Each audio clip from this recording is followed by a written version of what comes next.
Vamos começar o programa falando de emoção? Enfim, emoção é bom sentir, é bom ter.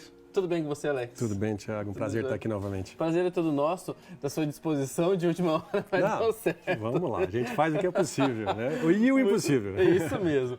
Alex, quando eu fiz a abertura do programa, eu falei justamente disso, né? Que a gente às vezes passa o final de semana com um monte de gente e essas pessoas, quer ou não, trazem lembranças, trazem momentos, situações que fazem com que essas emoções sempre aflorem de uma forma diferente. Mas aí as pessoas ficam se perguntando, mas o que tem a ver o que eu sinto com o meu corpo? Tem uma relação muito próxima, né? Lógico que tem, Thiago, sempre tem. Se a gente pensar no ser humano de forma completa, ele não vive sem emoção. Né? Qualquer passo que você vai dar, você vai gerar uma atenção para aquilo que for mais importante e isso vai instalar no seu corpo uma necessidade de se preparar para isso. Há quanto tempo vem essa necessidade? Há quanto tempo você vem se preparando para uma situação e não resolve? Há quanto tempo seu corpo está criando esse estado de alerta e depois ele vai, de alguma forma, cobrar isso de você.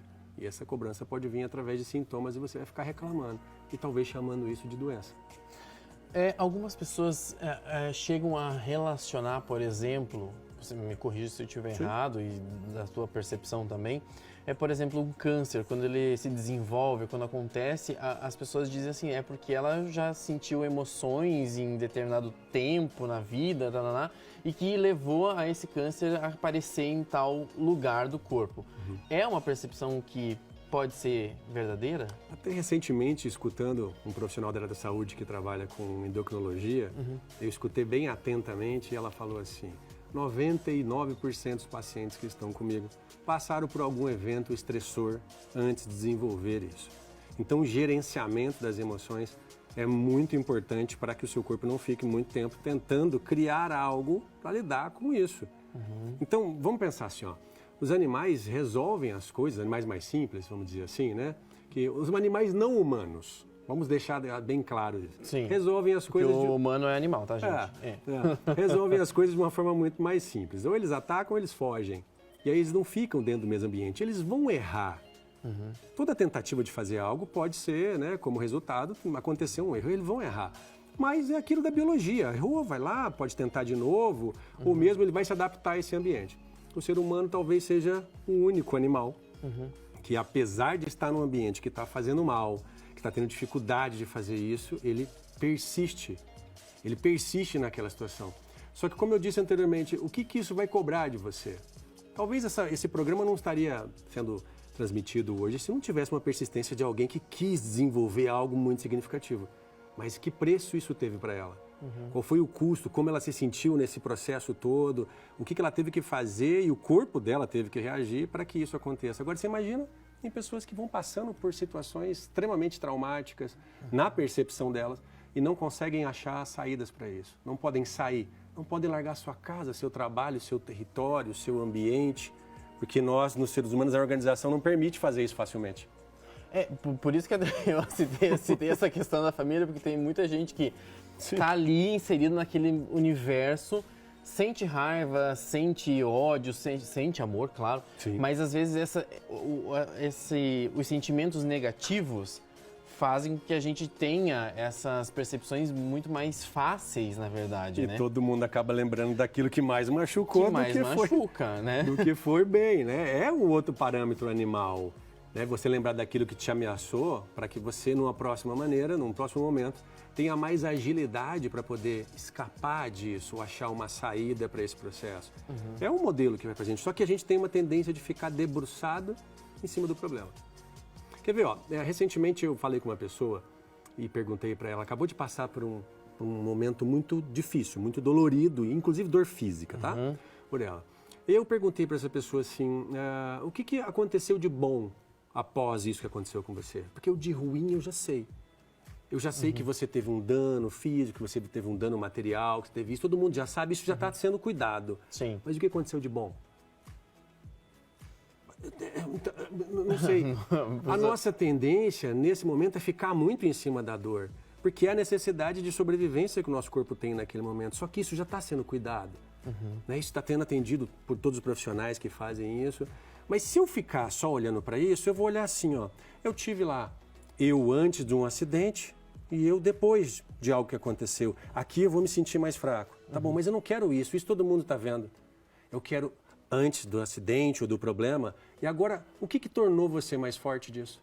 Porque se eu carrego algo resistente mais... aqui. Né? Se eu entendo aquilo que me tornou mais forte, eu saio dali mais forte. Se eu só olho para aquilo que me faltou, me tirou, eu perdi, eu só fico em cima daquilo. E aí até mesmo uma dor física pode ser aumentada por esse olhar olhando para o machucado, cutucando a ferida.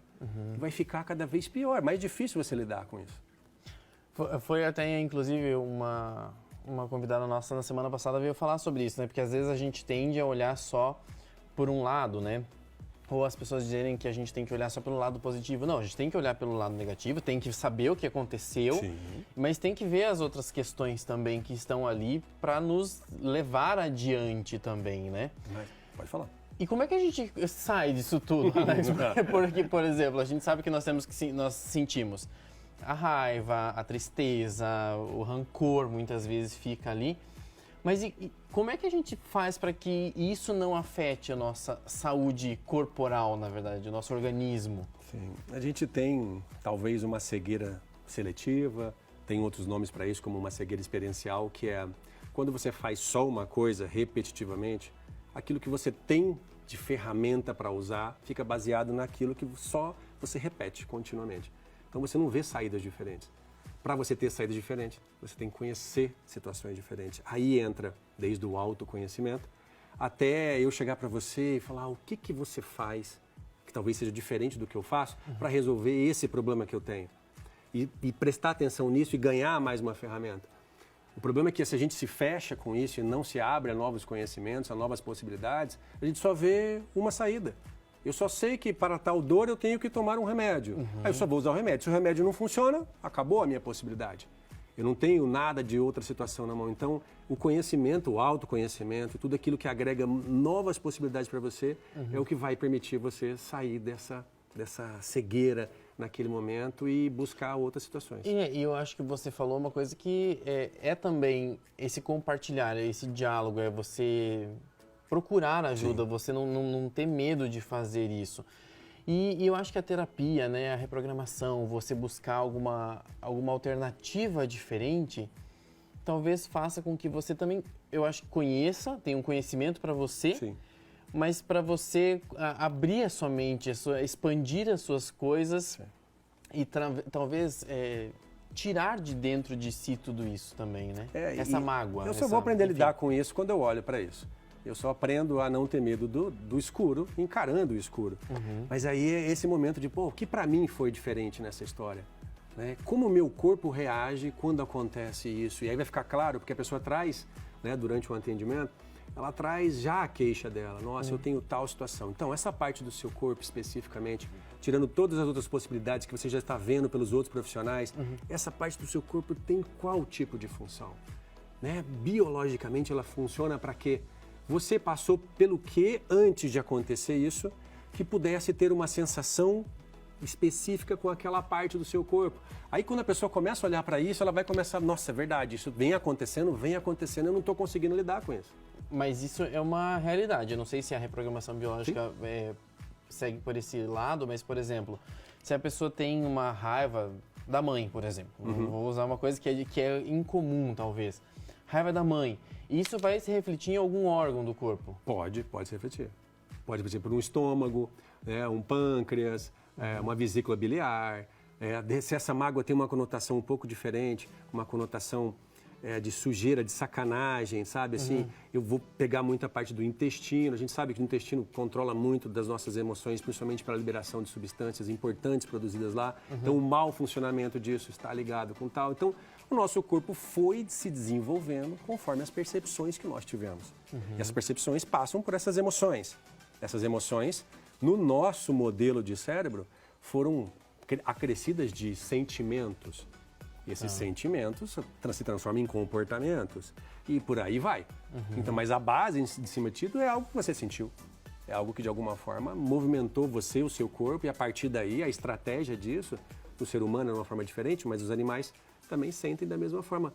Você vai perceber, você vai falar de cachorros aqui, de animais, né? Sim, O animalzinho é um que fica preso, às vezes, dentro de casa, nós fizemos isso, fechamos o portão.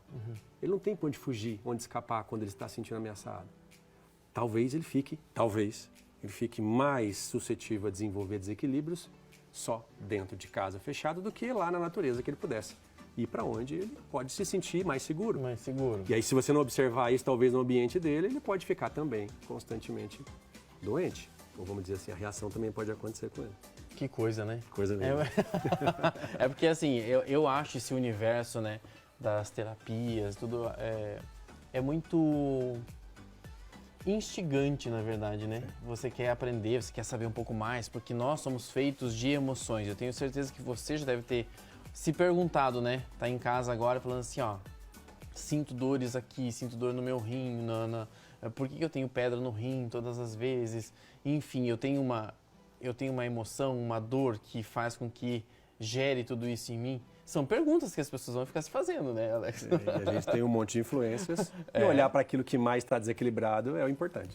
É isso mesmo. Muito legal o nosso bate-papo aqui de hoje. Legal, Quero prazer agradecer estar aqui mais com uma você. vez a sua presença aqui. Até a próxima. Até a próxima. Muito bom.